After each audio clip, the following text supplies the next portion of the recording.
Parshas Vayishlach. One week you're going to trick me and give me the wrong page on purpose, I think. So here we are on page 170, Parshas Vayishlach, and it begins, Vayishlach Yaakov. Yaakov sent Malachim Lefanav. He sent angels in front of him, El Esav Achiv, to his brother Esav. Arza Sair, Sode Edom, to the land of Sair in the fields of Edom. Edom is the land that, of course, that Esav lives in, because he's known as Edom. That was one of his names, right? Because it comes from being red, and he was all red. He had red hair, and he was the founder of the nation of Edom. Edomites would be called in English, which later became the Roman Empire, and then it became of course, the Holy Roman Empire under Constantine. And so the Christian Church really were, for the most part, an offshoot from this case. Just to give you a history lesson a little. So the first question that it says, Vayishlach Yaakov Melachim. Yaakov sent angels in front of him to Esav. When Yaakov is traveling in the desert, he knows his brother wants to kill him. We know from previous weeks his brother wants to kill him because he took his blessings.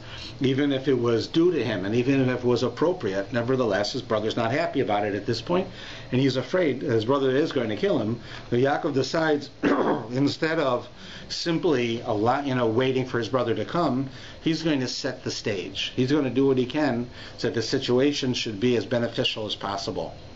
The rabbis in the Talmud say that before they would come into contact with the government, understanding that the government in those days was not like today. Our governments today encourage us to be Jewish. Right? They want us to have our beliefs and our religion. Back then, it wasn't the case. So when the rabbis, for instance, in the days of the Talmud, in the days of the Mishnah and so forth, they used to have to deal with the government. They were dealing with the Romans, right, in some cases. So they said that you study this Parsha and you see how Yaakov acted with Esav tells us how we're supposed to act with the Caesar, right, and with the government, which is, in those days, the government was very antagonistic. So today we wouldn't be necessarily doing the same. But in those days, they would send out, they would do exactly what it says here. And what Yaakov is doing by setting the stage is he's showing you how do you deal with the authority. Right? And in this case, an authority who are criminal, but as we would have said the Romans were. So first thing it says, he sends out angels. Right? It should say, well, the idea is that he sent messengers. He needed to send someone to his brother. He wanted to bribe him.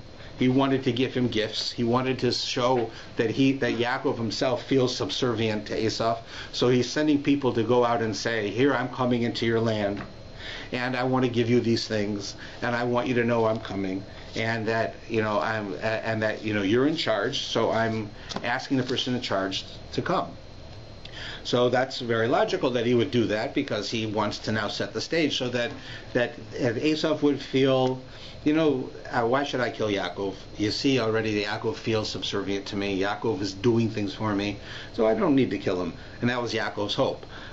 So why does he send angels? Like, why don't he just send people? Right? In fact, we have a rule. The Torah has a rule in general that says that in any case where you have to do something, it is better to do it in a natural manner than it is to do it in a miraculous manner.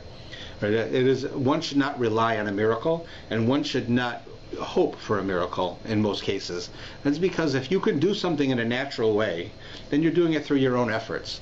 When you're doing something through a miracle, so then God is intervening into nature, and he's doing something on your behalf, which is the right thing to do, but because he's doing it, it affects your merits. In other words, when we do things in this world and we act in the right way, we receive reward for that. Right? God will give us reward after we die in the world to come. However, if he pays us in this world, it lessens what we'll get then. So if God says, well, I want to give him reward now. So what's a way of a reward? Is a miracle.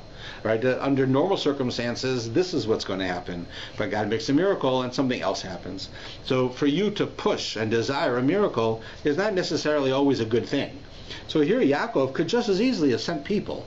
He had a whole entourage of people. Just take two guys, right, two of his soldiers, and send them to Esav. Why does he send angels? So some people say that the word angel here doesn't really mean angel, it means messenger. And we've seen that in other places. But if we read Rashi, who is a really very authoritative commentary, Rashi number 1 says, Vayishlach Yaakov Melachim, Yaakov sent angels, or he sent messengers. Rashi says Melachim Mamish, literally angels. He sent literally angels. So based on what I told you, why would he send angels when he could send people? And it's not necessary otherwise. So one of the commentaries I saw had a very interesting idea. He said that for most of us, right, there's the world, and there's miracles, and they're not necessarily the same. Right? We live in a world that is cause and effect. And then then God can intervene into the cause and effect, and you have a miracle. But to a person who's extremely sensitive of spirituality, they know in their everyday life, as we know abstractly, that everything is a miracle. That it's just a miracle that happens regularly. The fact that the sun rises, we believe is a miracle. Well, you say, well, it's not a miracle, it's nature. Well, it's the miracle that God does every day. He makes the sun rise every day. So you'd say a miracle is something that goes against the laws of nature. It only happens once. But we're saying no. A real person who's really spiritually sensitive understands that the spirit of it all is that even something that happens regularly, something that you consider normal, is just a miracle that happens regularly. Now, we don't see that. Us regular people, we see that there's a physical world, right? And if you get hit by a car, you get hurt. Right? The fact is, if you get hit by a car and not hurt, then probably that's a miracle. But it's normal. You get hit by a car and get hurt. But the person who's really sensitive is going to understand that everything in this world is God, and everything in this world is therefore a miracle.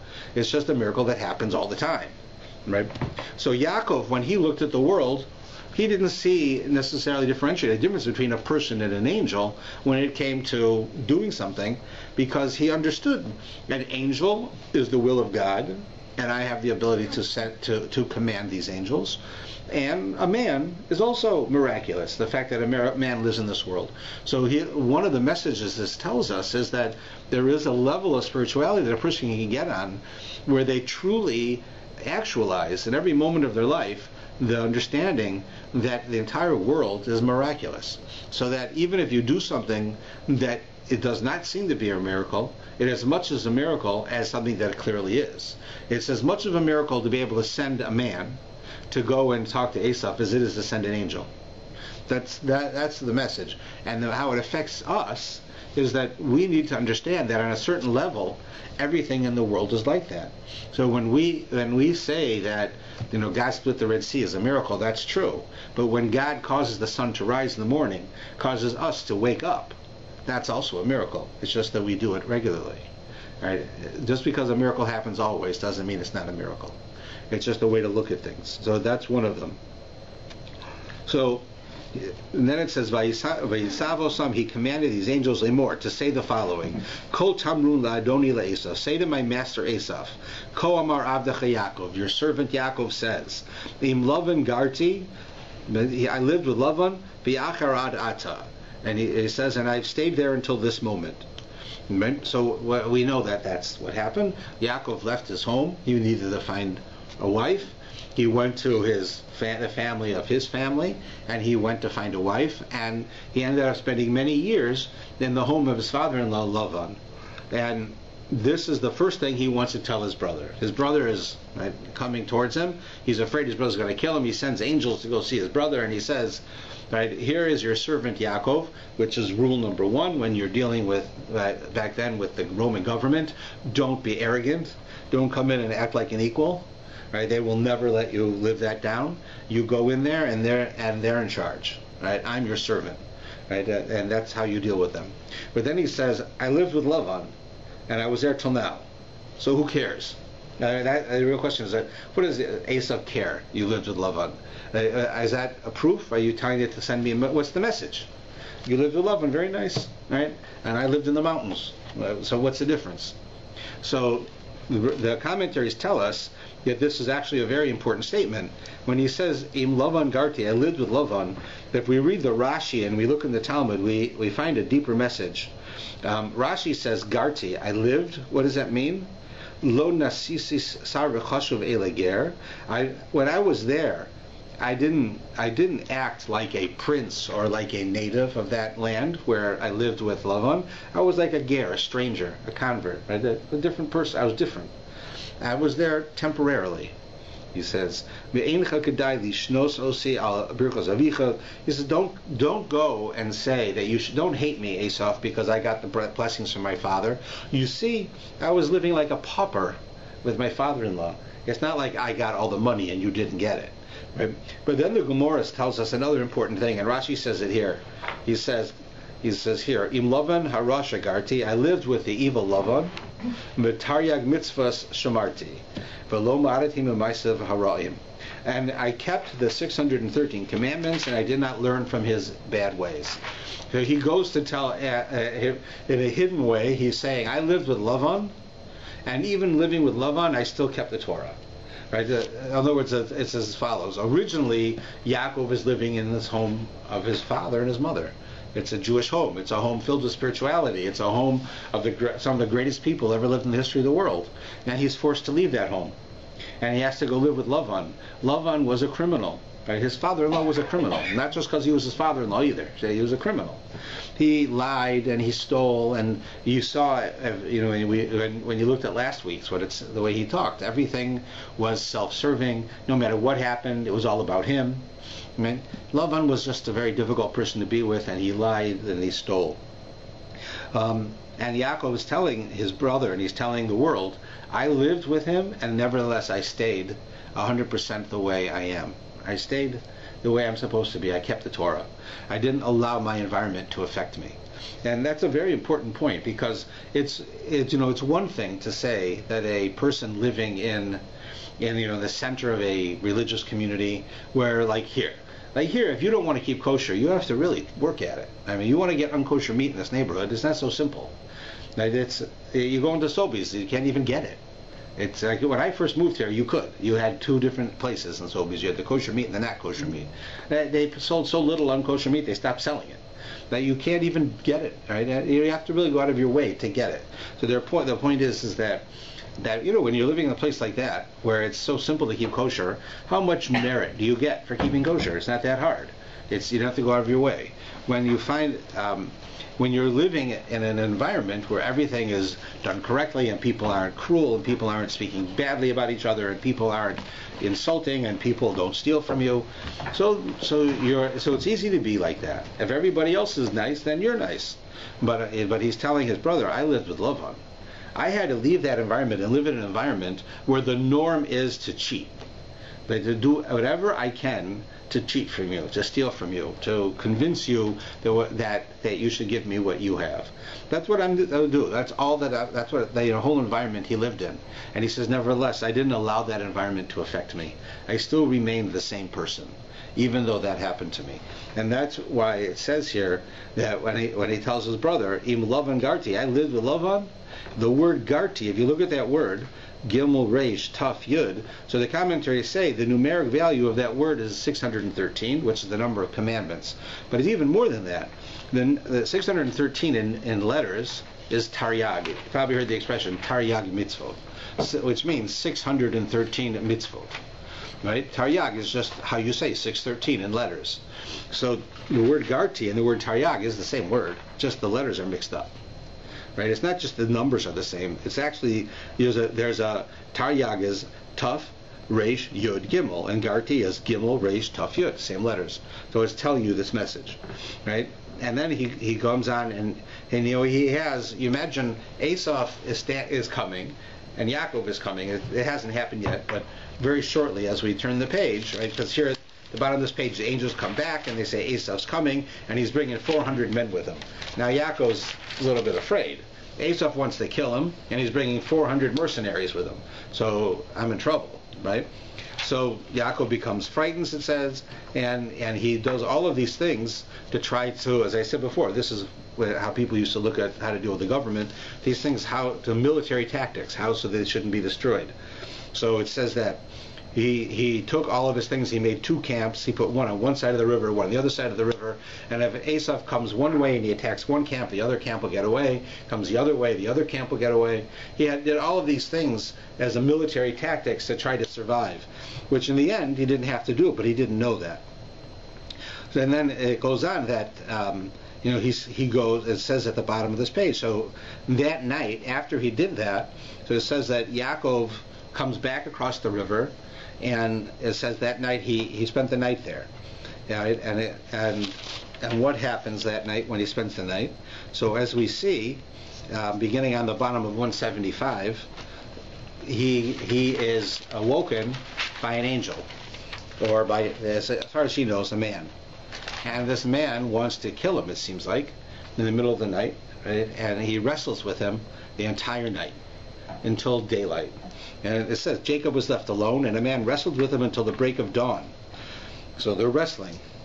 When he perceived that he could not overcome him, when the man saw that he could not overcome Jacob, that Jacob was strong enough to fight him, right? He struck the socket of his hip. He hit him in the sciatic nerve. That's right. The sciatic nerve is on the inside of your hip, right? That's where he hit him. So Jacob's hip socket was dislocated as he wrestled with him.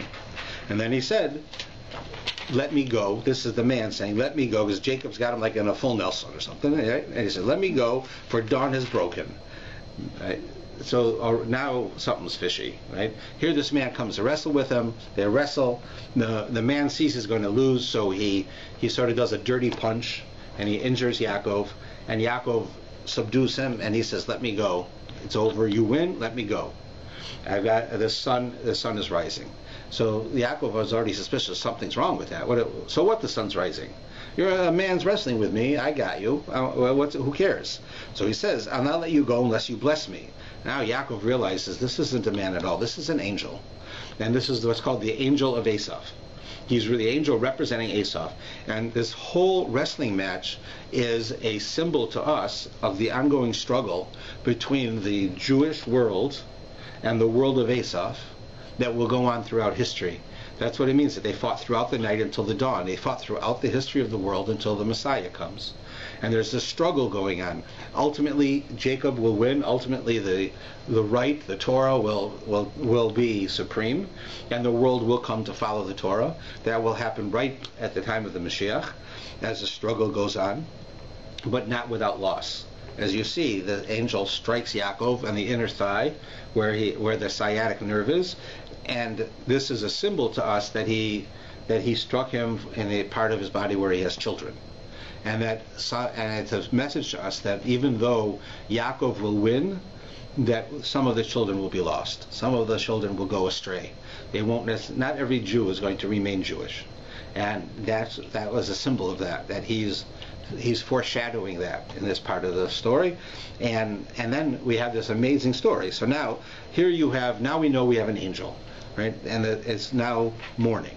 So he says, "Let me go, it's morning." Why does he want to go? Because it's morning. Because in the morning, an angel praises God. Just like a Jew gets up in the morning and prays to God, an angel also praises God in the morning as the sun rises. You start to see all of the greatness of God. The sun makes it so you can see.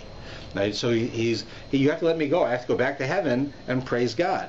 So he says, "I won't let you go unless you bless me." So okay. So I'll let you go if you bless me. Yeah. You mean Jacob is supposed to? No, Jacob is saying this to the angel. Oh, Jacob. "I'm not going to let you go because Okay. Jacob's holding him down. Okay. Right? Unless you bless me." So the angel says back to him, "What's your name?" So he says, "Jacob."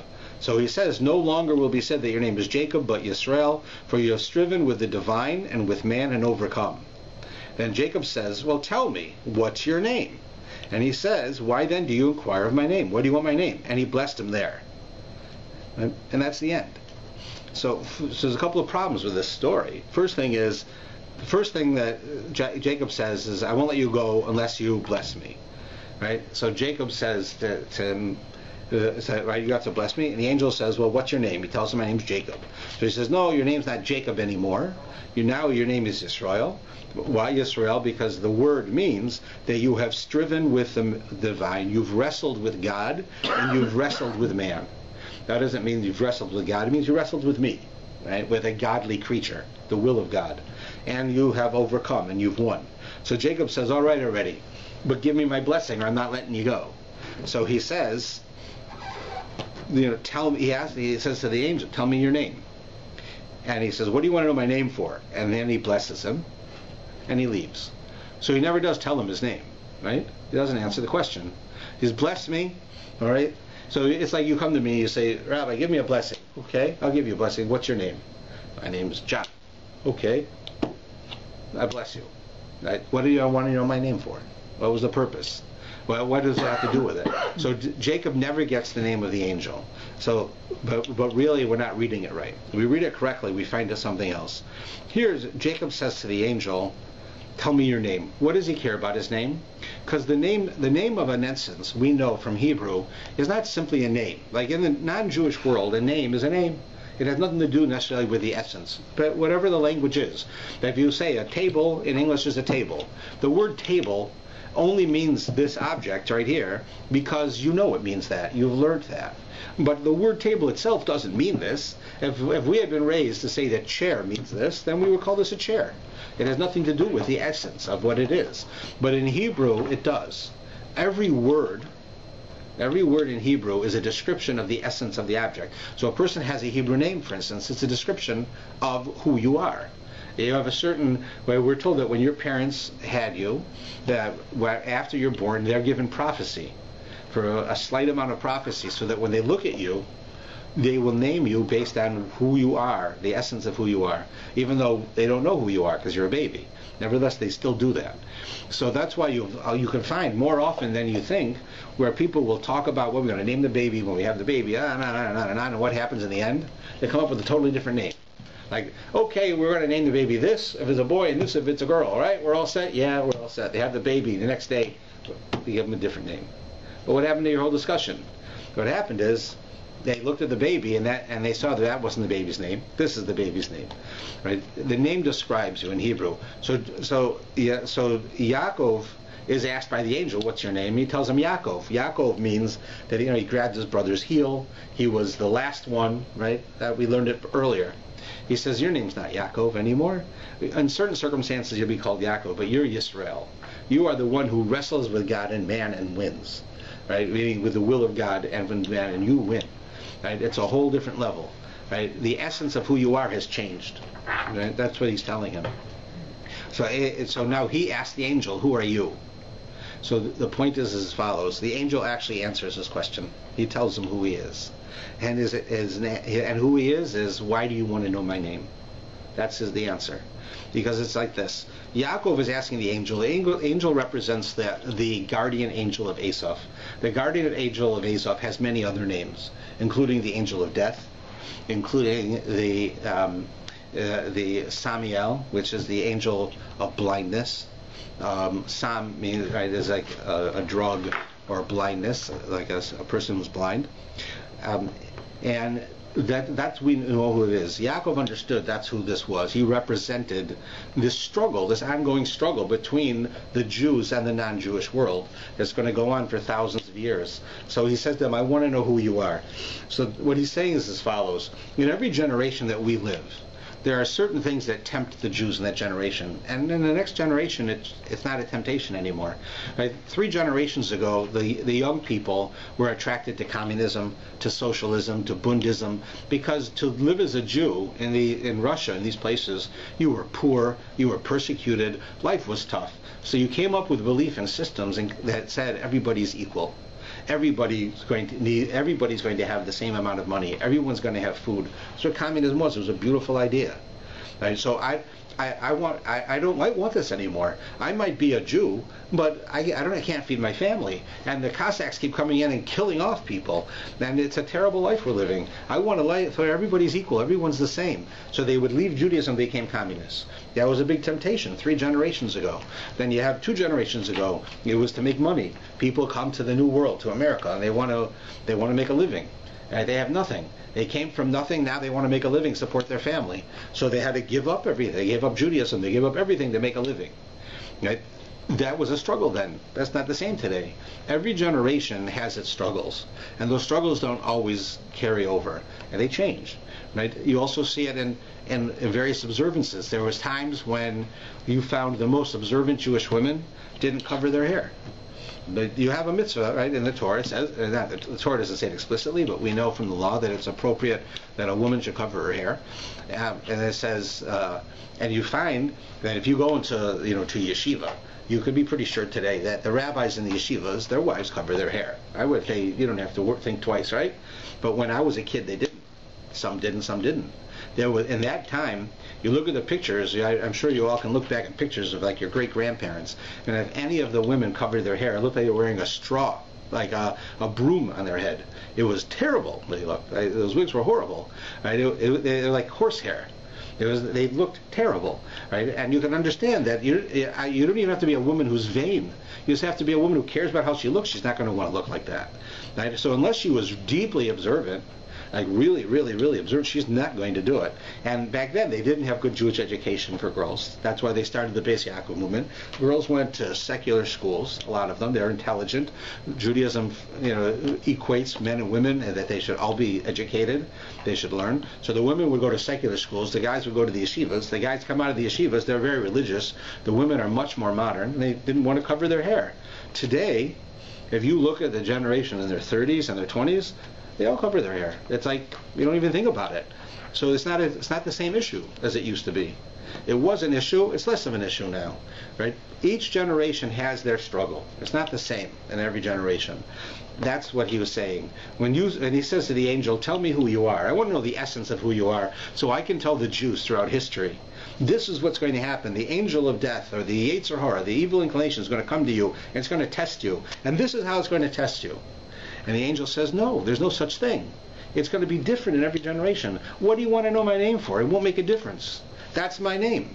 My name is that I have no name.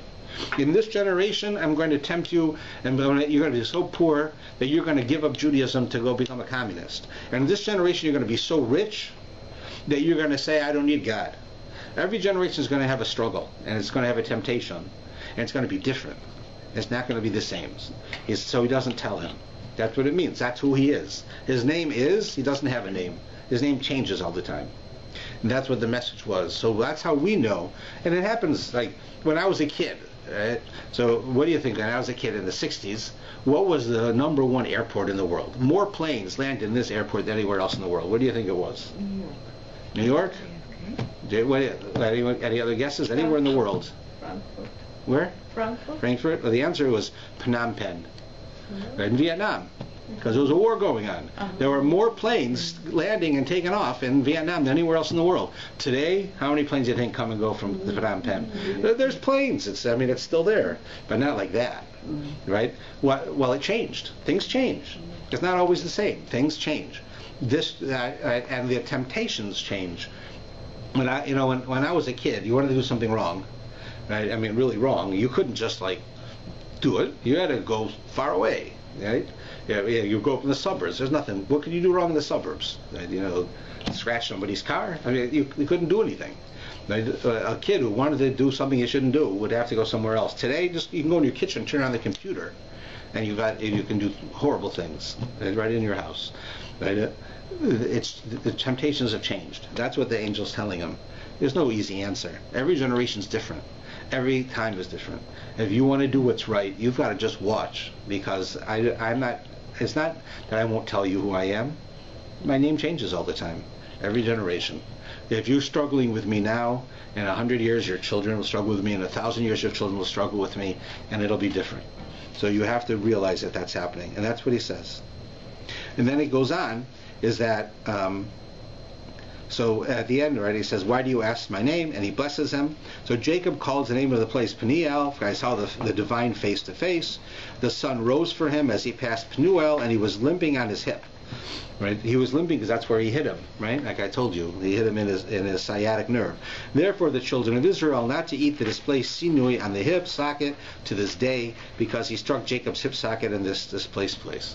Well, today, right till today, we don't eat that part of an animal when we eat the animal, because that's where the sciatic nerve is, and it's again, the Torah tells us Jews till this day do not eat the sciatic nerve.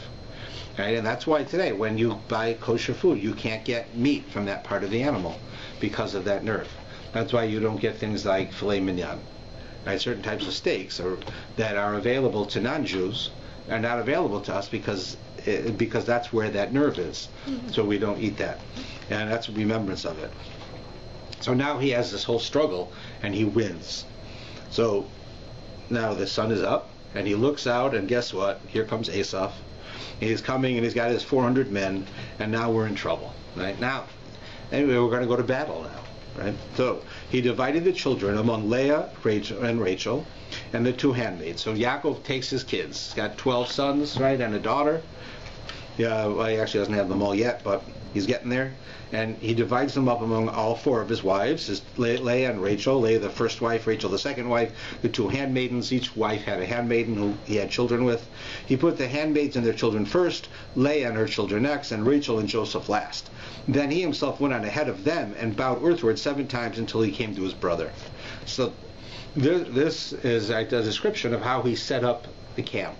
So originally you see that he's not really very nice. Because what does he do? He takes the handmaidens, like the servants, he puts them in the front. They're going to be killed first. And then he puts the next group, and they'll be killed. And his wife Rachel, he loves the most, she's in the back. Right? But of course you see that can't be the case, because who's in the front? He himself is in the front. He puts himself in the front, not in the back. Right? And because it's telling you a different message. It's not that he was saying, these people are dispensable, we can get rid of them. And if they're going to kill someone, let them kill them. These people, because of the lives that they lived, had an enormous amount of merit. There's the more pain these people went through in their life, the more merit they had, and they had more difficult lives.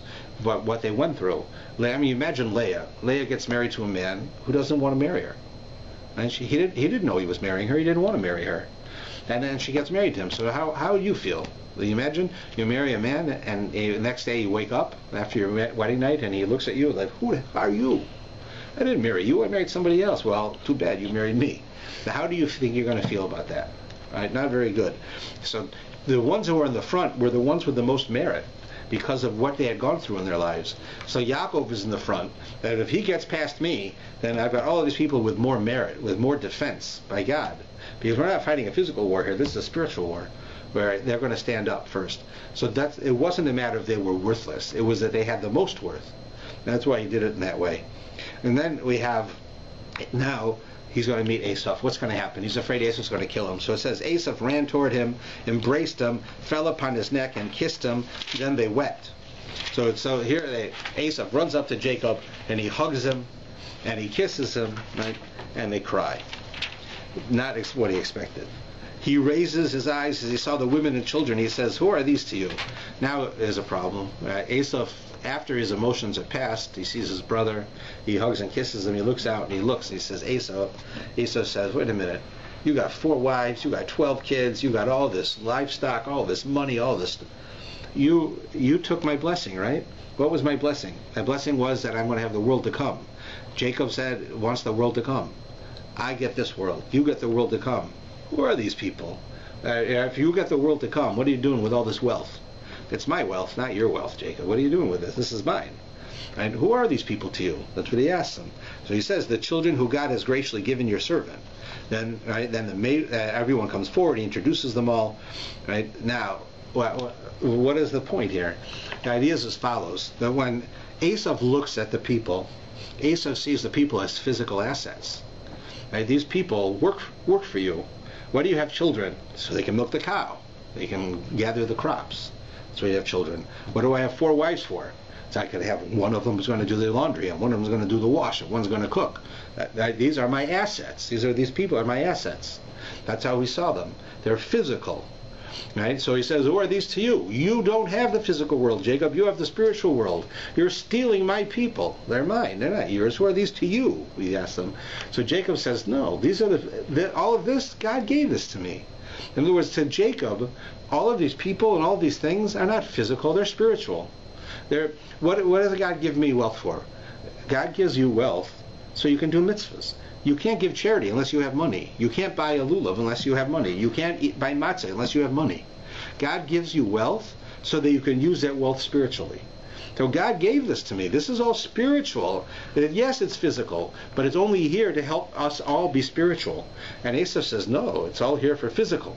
So if it's spiritual, like Jacob says, then he can own it, because he owns the spiritual world. And Esau owns the physical world. So all of these objects that Esau says are physical, he says, no, they're here to help me be spiritual, to help all of us be spiritual. All of my wives are spiritual. My children, my belongings are all here for the spirit. So that's his answer to him. Then he goes on, and he says like this. He says, what do you intend by the whole camp that I met, to gain favor in your eyes? So Esau says to Jacob, I have plenty, my brother. Let what you have remain yours. And right, Jacob's giving gifts to Esau. He's bribing him. Right? Esau says, hey, don't worry, I don't need your gifts. I'm Esau. Right? I'm like the Godfather. Right? I don't need your gifts. Don't have to give me no gifts. I got plenty, my brother. Let what you have be yours. And Jacob says, no, I beg of you, I have now found favor in your eyes. Accept my tribute. It is as much as I've seen your face, which is like seeing the face of a divine being. You were appeased by me. Please accept my gift, which was brought to you, and as much as God has been gracious to me, and as much as I have everything. Yeah, see, you hear the difference? What Esau tells Jacob, I don't need your gifts. I've got a lot. Jacob says, no, please take my gifts, because I've got everything. So who's got more, a lot or everything? Jacob's got more, right? Is he outdoing his brother? Is he stupid? He wants to get killed? He tells the Godfather, I got more than you. What's he going to do? He's going to kill him and take yours too, right? That's not what he's saying. This is a person who loves money. King Solomon says, a person who loves money never is satisfied with money. If I only made $100,000 a year, as soon as you make $100,000 a year, you know what you say? Only I made 200. Because nobody who loves money ever has enough money. Right? Esau's life is physical. The whole purpose of life is to get as much as you can and then you die. And he said it already 2 weeks ago in the Parsha. That's it. Right? Get everything you can. Have a great life. Acquire your wealth. And then die, you die. And there's nothing after that. Jacob understands that everything we have in this world is to help us become spiritual. Right? Whatever God gives me, that's what I got, right? So Esau is saying, whatever I have is not enough. I got a lot, but I don't got enough. Jacob says, no, I got everything. I have everything. He might have less than Esau, but he's got everything. Now, in other words, he doesn't need any more. Whatever God gives me is enough. So it's not that he's trying to outdo Esau. It's a message. It's a message that if you understand the purpose of life is the spiritual world, not the physical world. The physical world is here to help us become spiritual. When you eat, it becomes spiritual. Everything we do is for spiritual. If you believe that you have to wear jewelry that costs $100,000 in order to have the dignity that you feel that a Jewish person should have, then you should do it. Because you're doing it because that's what the dignity a Jew should have. Like you see in Jewish history, like you had different Hasidic leaders. They have one from the Rizhiners, they were called. They came from Rizhin in Europe. So their Rebbe was like a king.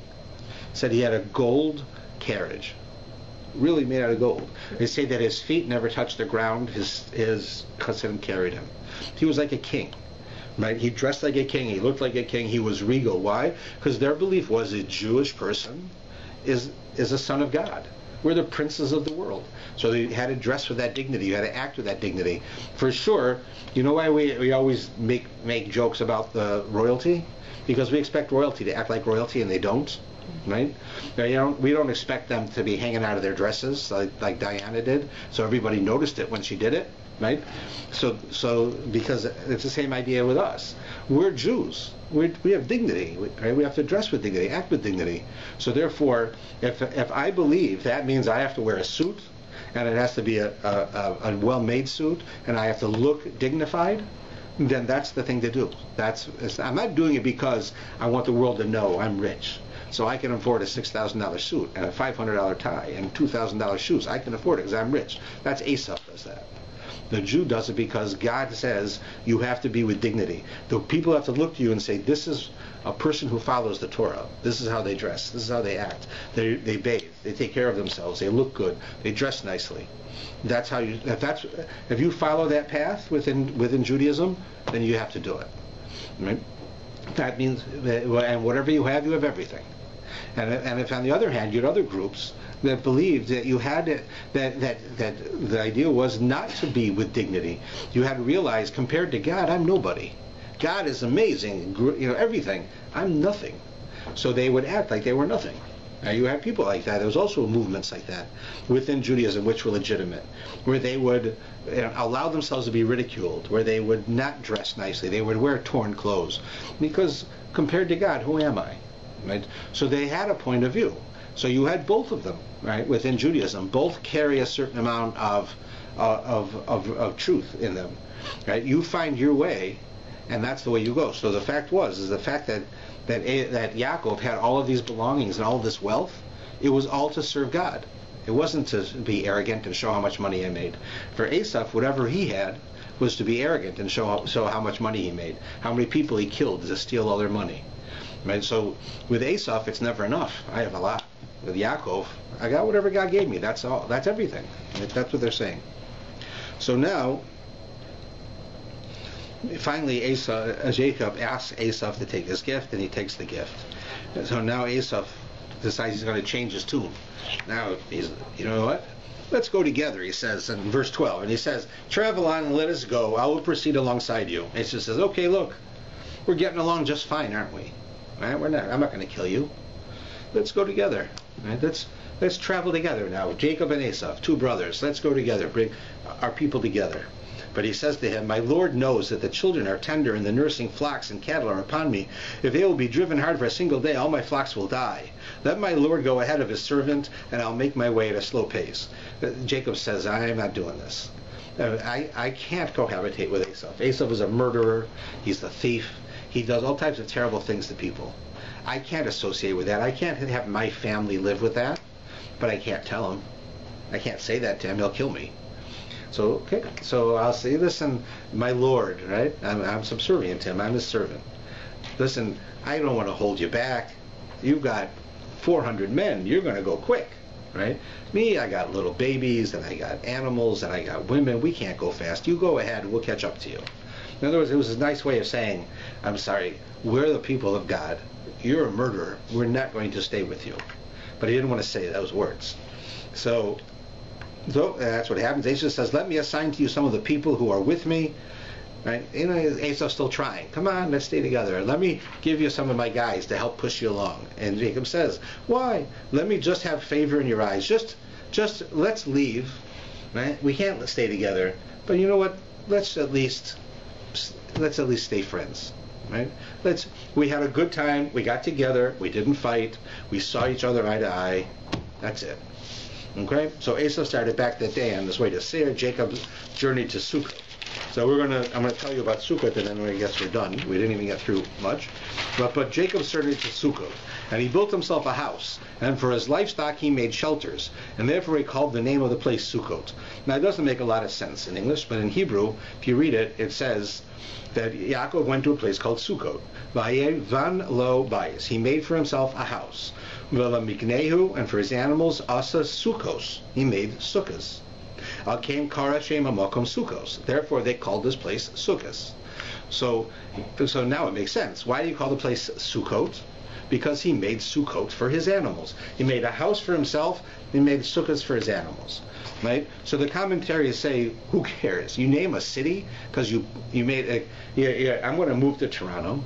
I'm going to make a house for me. I'm going to make a dog house for my dog, and I'm going to call the city Doghouse. What kind of idea? I made a pen for my animals, so I'm going to call it Pen. I'm going to call it Ranch. Right? Why does he do that? You can't come up with a better name than naming it for what the building you make for houses. So the commentaries tell us a number of things about this. One of them is that this is the first time in the history of the world that any human being took interest in taking care of their animals. Up until now, the animals just lived where the animals lived. If it was hot, it was hot. If it was cold, it was cold. If they lived, they lived. They died, they died. Here you see, Yaakov understood animals feel pain. Right? It affects them. And therefore, he made a place for them. He gave them a place. So he didn't have to give them a house with air conditioning. He gave them a sukkah. He built for them a place where the sun won't shine on them all the time, where they can rest. They're in the shade, and they can take it easy till it's time to leave. He made a sukkah. So they called it sukkah because this was a new invention. He came up with the idea. You have to take care of your animals. You have to treat them humanely. They're not people, but they're not objects either. You have to treat them humanely. That's one of the commentaries say, or a number of them. Other ones say that actually he didn't make himself a house. When it says Vayivan lo bais, he made for him a house, it doesn't mean he made a house for his family. There are those who say it does, but this commentary says no. What he did is he made a yeshiva. He made a place to study Torah. But for himself and his family, they just lived also in a temporary residence. And the animals he made sukkahs for. He made these temporary residents. And therefore they called it after the temporary residence, because he's sending you the same message that he's been saying all along, which is the only thing of substance in this world is the Torah, is spirituality. So there we're going to make a house. We're going to make a house for his spirituality, right? But when it comes to our belongings and our things, it's passing. It's just passing through. We'll make a sukkah is enough. I'll illustrate it with a story of the Chofetz Chaim that I saw in one of the books just recently from last week's parsha, but it fits here too. It says that the Chofetz Chaim, he lived in the city of Radin, which was not in those days like a major metropolis in Russia, or in Poland actually, and he had a little tiny home. From what I gather, it was basically like 2.5 rooms. It was a bedroom, there was a living area, and there was somewhat of a kitchen. And that was his whole house. So one time a wealthy man was coming through town, and everybody wanted to meet the Chofetz Chaim. He was one of the most famous people in the world. He wanted to meet him, so he comes to his house to see him. And he's a wealthy man, a house like a palace. He comes to the Chofetz Chaim, who's like one of the most famous people, right? Highly regarded people, and his house is a hovel, like a little tiny house. So he says to the Chofetz Chaim, like, where's all your stuff? I come into your house, little tiny house, and there's nothing in it. You have a bed, a table with a broken chair, whatever, you have really nothing. You don't have no paintings, you don't have a stereo, you don't have a DVD player, nothing. So why is that? So Chofetz Chaim says, what are you asking me? Where's all your stuff? You're a rich man. Where's all your tables and your chairs and your belongings? And he says, well, I'm just passing through. I'm a traveler. So Chofetz Chaim says, me too. Now, the point is, in this world, we're passing through. You want to know what has substance? The spiritual world has substance. Right? This is just an entranceway to the spiritual world. We're in this world to do good deeds, to do good things, so that in the next world we're rewarded for it. People, they work their whole life so that at the end of their life they can retire and they can not have to work, right? So this world that we're living in is the world that you work in. In the next world you've retired. So you need money to retire. So all of the mitzvahs we do, right? It says that you can't bring it with you. They say the truth is God doesn't take checks, but he does one kind of check he takes. He takes a canceled check. A canceled check that was made to a charity, that he'll take. If you take a check, you write it to a charity, and you give it to the charity, and they cash the check, and you get back the canceled check. Take that with you, because God takes. Because you took money and you used it for a good purpose. You used it for charity. So that's Chofetz Chaim's point was, we're just traveling through this world. I don't need all these things. Right? In the next world, I need all these things. So if I have money, I'm using money to write books. I'm using money to help the poor. I'm not using money so that I should have a gold faucet in my kitchen. Right? That was his idea. And that's exactly what it means here. Yaakov says, I'm going to build a house for the Torah, right? For learning Torah, for a yeshiva, a place to study. Me and my animals, we can live in hovels. Because we're just passing through. We don't need it. It's like the rich man in the Chofetz Chaim. And then it just concludes, which we'll conclude with, Vayavo Yaakov Shalem Ir Shechem, and Yaakov returned to the city of Shechem, complete. Now, what does that mean, complete? On one level, the commentaries say it means that he was no longer limping, because he was limping before from the injury. But it also means Shalem, right? And the word Shalom, of course, are the same word. But they have a different meaning. But of course, as we know, that if a word is the same, it's complementary. Shalom means peace, right? Shalem means complete. That is to say that what is peace? Peace in our world does not mean a lack of war. Right? That's not what peace is. Peace is a feeling of completeness that you have with other entities that gives you this feeling, so that that we call shalom. It's not the idea that what our company is. When we say our country's at peace, what we're really saying is our country's not at war. But our country is far from being at peace. There are a lot of people killing themselves, a lot of people depressed, a lot of people sick, a lot of people with terrible anxiety. They're not at peace. Right? Peace does not. It is an inner thing. Yaakov was complete. Yaakov was at peace. He went through the struggles. You imagine what this man went through. His life was not easy. In fact, later on, when we talk about it, you're going to see that Yaakov is criticized because when he meets the Pharaoh, he meets Pharaoh. Imagine it's almost a joke. Here Yaakov is brought. He's the old man. He's brought by his son Yosef, who's the number 2 man in Egypt, to meet the most powerful man in the world, right? Pharaoh. It's like meeting the President of the United States, except the President of the United States can't kill you if he wants to. This guy can. Right? So here he goes to meet the President of the United States. And the first thing the Pharaoh says to Yaakov, he looks at Yaakov. You imagine he's heard all about this guy whose son saved the country. And he looks at Yaakov and he says, "How old are you?" Because Yaakov looks so old and so tired. He said, "How old are you?" You imagine you go see the President of the United States and he says to you, "How old are you?" Like you're so old. How can you be so old? Right? Pharaoh was no little kid. Right? Why does he mean? So Yaakov's answer is, "I've had a long and difficult life," and he's punished for that. God punishes him for saying that because it's not the way you're supposed to be depressed like that, to be in such a manner. Yaakov is shalom here. In this point in his life, Yaakov has gone through terrible things. He had lived with this guy, Lavan, who stole from him and cheated him and gave him the wrong wife and everything. Then he leaves there to go back to live with his parents, right, back in Israel. And he runs into his brother Esau, who wants to kill him. Right? He's not having it easy, but he's at peace because he's complete. He's doing what he's supposed to do. He's dealt and fought against all types of things, and he's succeeded spiritually. So Yaakov is at peace. That's an important closure to this section to tell us that. There's a lot more to talk about, but our hour is up, or hour plus.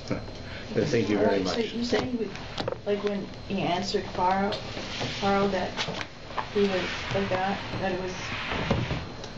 It says in the Parsha, in the commentaries, that God shortened his life because of it, because he made a statement like that. Because this is it's like almost a rhyme. He says, God says, "Oh, Jacob, you had a long and difficult life. Tell me, who saved you from Esau? Esau wanted to kill you. He didn't kill you, did he? Lavan, he wanted to steal everything from you and destroy you. Who saved you from that? How about your daughter Dinah? Your daughter Dinah got kidnapped and raped. Who brought her home?" God's saying to Yaakov, "What are you so upset about? I was there for you. I saved you every step of the way." And Yaakov's saying, "Oh, I had a terrible life." Because it's not that Yaakov didn't have gratitude, but he was expressing this feeling already that I'm an old man. It's time for me to settle down and take it easy. It's time for me to retire. God says, no, there is no retiring. For the righteous people, there is no end to life. It doesn't happen that way. You are going to struggle life. As long as you're in this world, you're going to struggle. And we all do. That's why, for instance, have you ever deciphered words? It's always great to decipher Hebrew words. The word for land in Hebrew is eretz, right? Yeah. So what the root word of eretz is? Ratz. It means to run. But land is not run. Land is solid. It's here. It's not moving, right? Heaven is a place you move, right? Birds fly, right? Everything can move. There's nothing holding you down in heaven, right? But the word in heaven in Hebrew is sham, shamayim. Shamayim is, right? What's the root word? Is sham, there. Wherever it is, that's where it is. It's not moving. It's right there. Right? If something's moving, I can't say it's there because now it's over there and it's over there and over there. So it's there.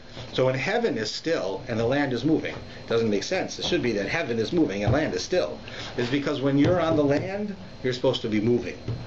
Right? Here in this world, you're supposed to move. You're supposed to grow, change, develop, become something. When you're there, it's over. Wherever you are, you are. Right? That's what the message God was telling to Yaakov. You have such a hard life, and what were you expecting? You're going to just take it easy now? No. As long as you're in this world, you're going to have tests. You're going to have difficulty. You're going to beat them, but you're going to have it. There's no resting here. Right? That's how we look at life. That's what the purpose of life is. To grow, to change, to do things. Right? I always say that one of the ways you can see is that they say that Jewish people are always moving and doing, right? Well, lots of other people too, but we say it by Jews, right? If you look I just saw a video about Israel where they showed this. It'll be coming out shortly. You'll see it, called Israel Inside, an amazing video. But it's I said the one way you can see this is you go like on a Saturday at around 10 o'clock. Go stand on Bathurst Street. It's like nobody there. It's like dead, and it's weird. And you go today at 10 o'clock, and they get killed.